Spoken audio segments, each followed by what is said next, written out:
Hi everyone, and welcome to Autism Hope Library. I am just so excited about our next guest. He has been in our library, so if you've not seen in any of his past interviews, you have to go back and watch those. But today we have Dr. Frye, and I've known him for years. He is one of the top doctors, in my opinion, in the autism community. Thank you so much for being here today. Oh, it's my pleasure.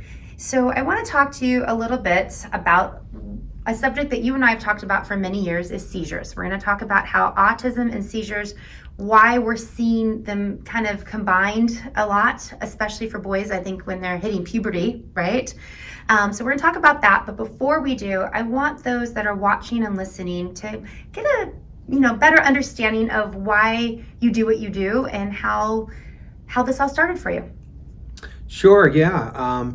I'm a child neurologist by training, and I was very interested in learning disabilities and behavioral neurology. And, how I got into it is the time that I was actually training, I started seeing patients, and the patients that would come to me would be parents with their kids with autism. And this is when autism was being recognized more and more.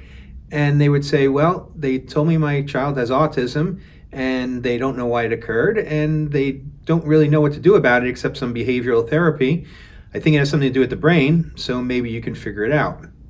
And I took it as a challenge, and I started to look at kids kind of from a medical point of view, what was happening in their body, what we could do to make it better.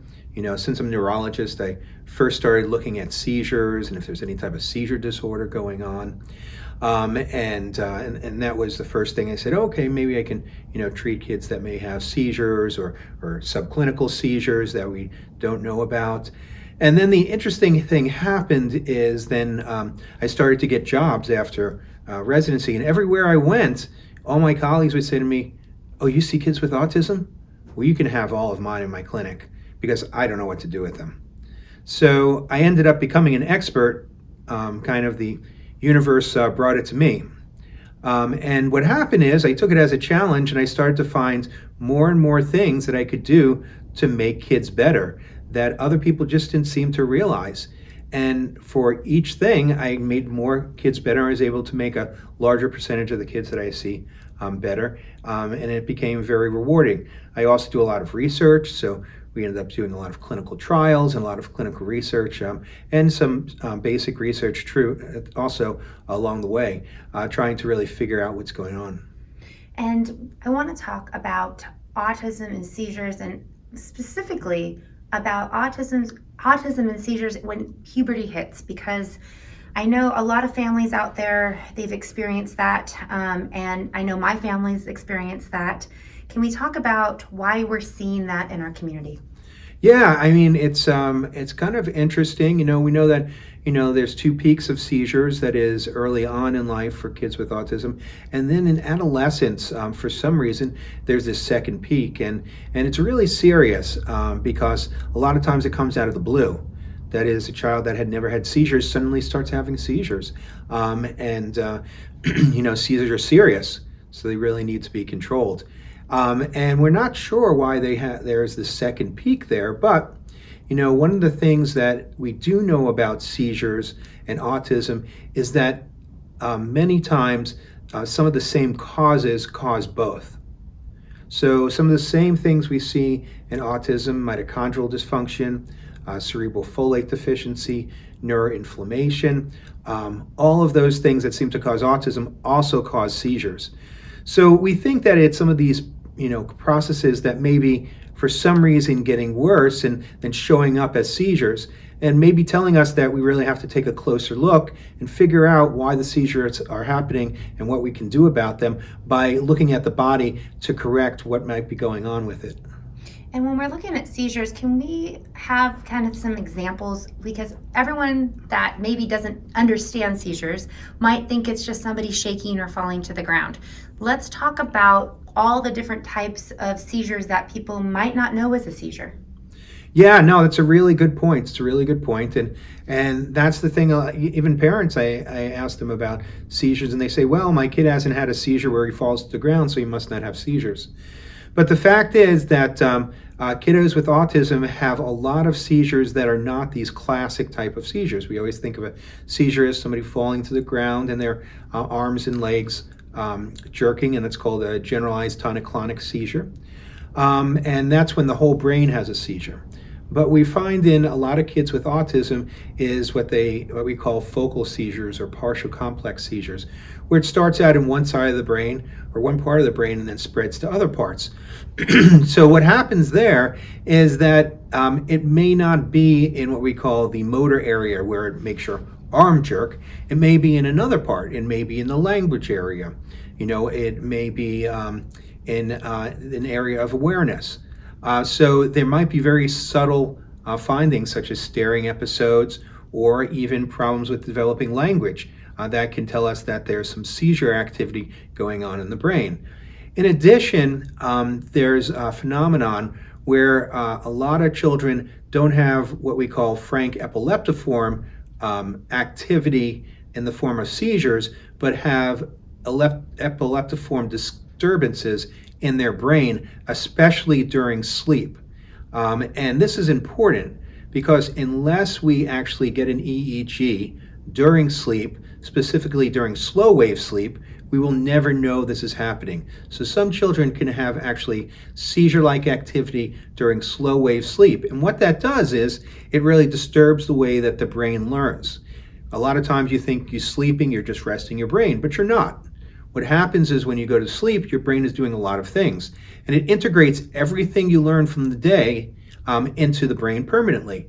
If you're having these seizure disturbances in the brain at nighttime while you sleep, the brain's not going to be able to learn, and you're going to go on and not be able to excel in school. And many times we see problems with language, that is speaking, when we see this activity.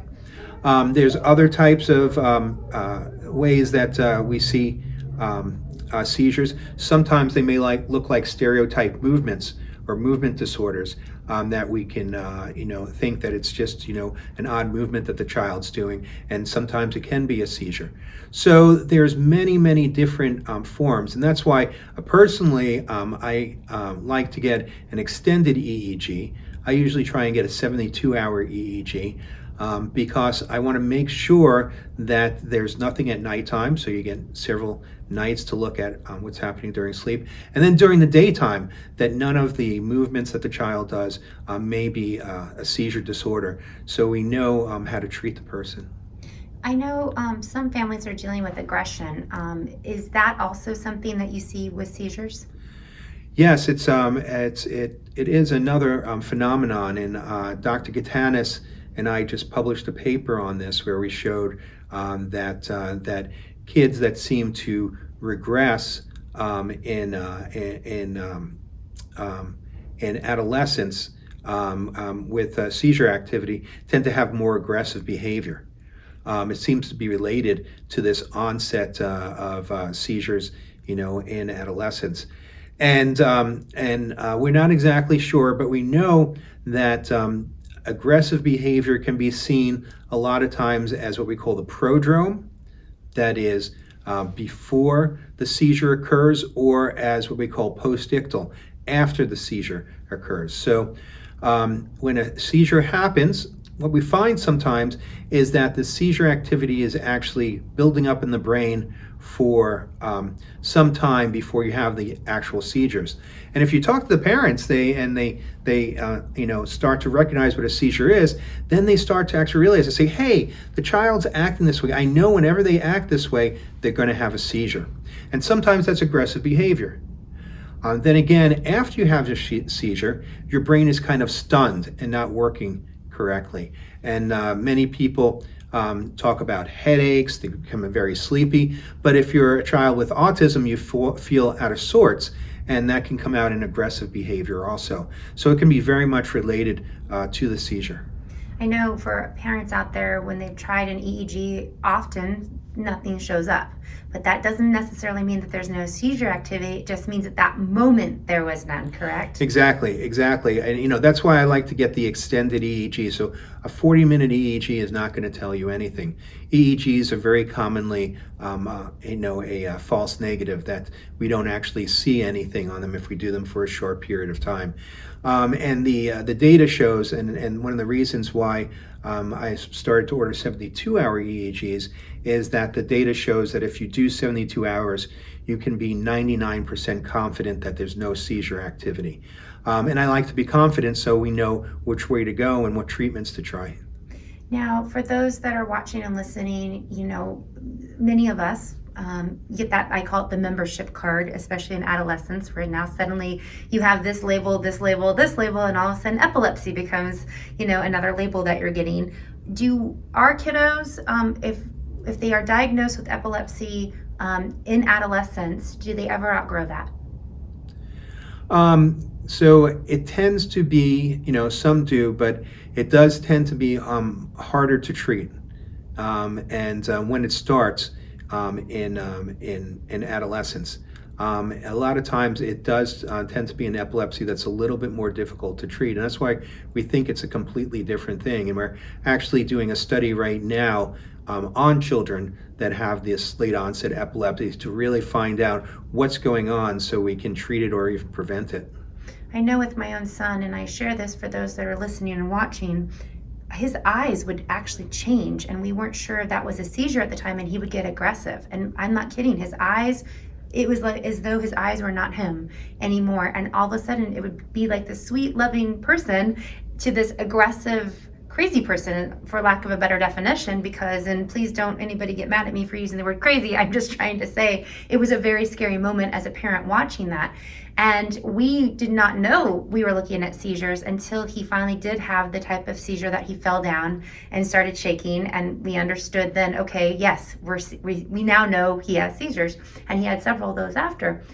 I get so many emails from families talking about aggression and such, especially in puberty. How do those families try to see if their kiddos, again, of any age really, how do they find doctors like yourself to get a test done?